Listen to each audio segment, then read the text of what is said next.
बिस्मिल्लाहिर्रहमानिर्रहीम अस्सलाम वालेकुम स्टूडेंट्स। आज हम करेंगे direct indirect. This is for class 10th। So structure हमारे पास ये है कि सबसे पहले जो डायरेक्ट इनडायरेक्ट में जो एग्जांपल दी गई है उसमें कितनी चीज़ें होती हैं। उसमें 3 चीज़ें होती हैं। रिपोर्टिंग स्पीच होता है, रिपोर्टेड स्पीच होता है और रिपोर्टिंग वर्ब होता है। तो एग्जाम्पल हमारे पास दी हुई है, he said to me I will be waiting for you. He said to me जो कोमे के बाय वाला हिस्सा है ये हमारे पास है रिपोर्टिंग स्पीच, और आई will be waiting for you है हमारे पास है reported speech.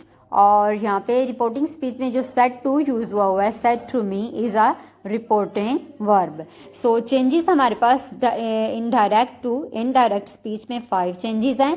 Reporting verb, comma, pronoun of reported speech, tense of reported speech and change of words.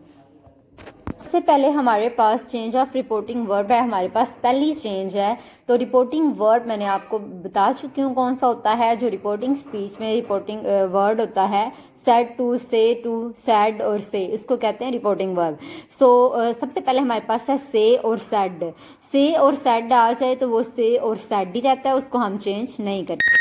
अगर से टू और सेड टू आ जाए तो से टू को हम टेल में चेंज करते हैं और सेड टू को हम टोल्ड में चेंज करते हैं।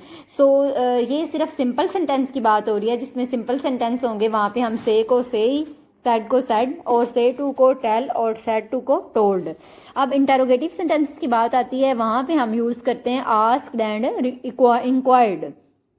सेड टू को इंटेरोगेटिव सेंटेंस में आस्क्ड और इंक्वायर्ड में चेंज करते हैं। इम्पेरेटिव सेंटेंस में सेड टू को ऑर्डर्ड, रिक्वेस्ट, प्रपोज्ड और सजेस्टेड अकॉर्डिंग टू सेंटेंस कि किस किस्म का सेंटेंस है उसके मुताबिक हम ऑर्डर, रिक्वेस्ट और प्रपोज्ड यूज़ करते हैं। नेक्स्ट है एक एक्सक्लेमेटरी सेंटेंस। जो एक्सक्लेमेटरी सेंटेंसेस होते हैं वहाँ पे अगर सेड टू आ जाए तो अगर खुशी वाला है तो एक्सक्लेम्ड विद जॉय, और अगर गमी वाला है तो उसमें एक्सक्लेम्ड विद सॉरो, और अगर हैरानगी की बात हो रही है सेंटेंस में एक्सक्लेमेटरी सेंटेंस में तो हम यूज़ करेंगे exclaimed with wonder. So optative sentence में अगर सेड टू आ जाए तो हम क्या यूज़ करेंगे, प्रेड और विश। जिसमें प्रे की जा रही हो वहाँ पे प्रे और जहाँ पे विश हो वहाँ पे विश्ड। सेकेंड हमारे पास चेंज ऑफ कोमा। इन सिंपल सेंटेंस में हम कोमे को रिमूव करके दैट यूज़ करेंगे। अगर हमारे पास इंटेरोगेटिव सेंटेंस आ जाए तो हम इफ़ और वेदर यूज़ करेंगे। इंटेरोगेटिव सेंटेंस में इफ़ भी यूज। सेकेंड हमारे पास चेंज ऑफ कोमा। इन सिंपल सेंटेंस में हम कोमे को रिमूव करके दैट यूज़ करेंगे। अगर हमारे पास इंटेरोगेटिव सेंटेंस आ जाए तो हम इफ़ और वेदर यूज़ करेंगे। इंटेरोगेटिव सेंटेंस में इफ़ भी यूज़ कर सकते हैं और वेदर भी यूज़ कर सकते हैं। इंटेरोगेटिव वर्ड्स जो हैं वेयर, व्हेन, व्हाट, हाउ, अगर ये वर्ड्स आ जाएं तो these words do not change, तो ये चेंज नहीं होंगे। यहाँ पे हम इफ़ और वेदर यूज़ नहीं करेंगे। इन इम्पेरेटिव सेंटेंस, अगर इम्पेरेटिव सेंटेंस आ जाएं तो कोमे को रिमूव करके टू यूज़ करते हैं, बट मोस्टली अगर सिंपल सेंटेंस आएँ तो फिर हम दैट यूज़ करते हैं। सेकेंड हमारे पास चेंज ऑफ कोमा। इन सिंपल सेंटेंस में हम कोमे को रिमूव करके दैट यूज़ करेंगे। अगर हमारे पास इंटेरोगेटिव सेंटेंस आ जाए तो हम इफ़ और वेदर यूज़ करेंगे। इंटेरोगेटिव सेंटेंस में इफ़ भी यूज़ कर सकते हैं और वेदर भी यूज़ कर सकते हैं। इंटेरोगेटिव वर्ड्स जो हैं वेयर, व्हेन, व्हाट, हाउ, अगर ये वर्ड्स आ जाएं तो these words do not change, तो ये चेंज नहीं होंगे। यहाँ पे हम इफ़ और वेदर यूज़ नहीं करेंगे।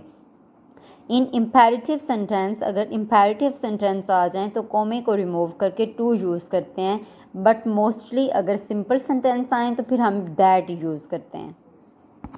Number 3 pronoun. थर्ड हमारे पास है pronoun in reported speech.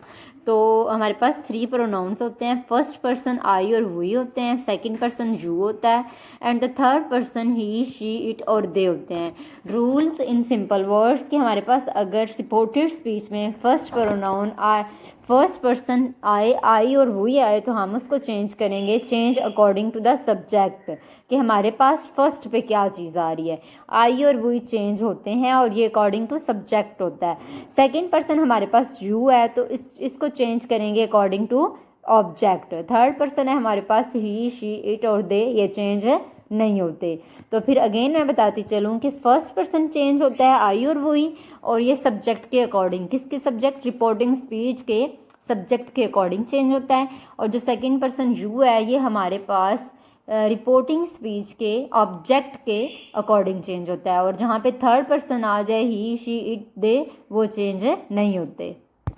Direct and indirect speech rule number 4 है हमारे पास, changing of helping verbs. Do और डस आ जाए तो उसको हम डिड में चेंज करेंगे, डिड आ जाए तो हैड में चेंज करेंगे, इज़ एम आर आ जाए तो वाज और वर में चेंज होगा, वाज और वर आएंगे तो हैड बीन में चेंज होगा, विल और शैल वुड और शुड में चेंज होंगे, कैन कुड में, और मे माइट में, मस्ट जो है वो हैड टू में चेंज होगा।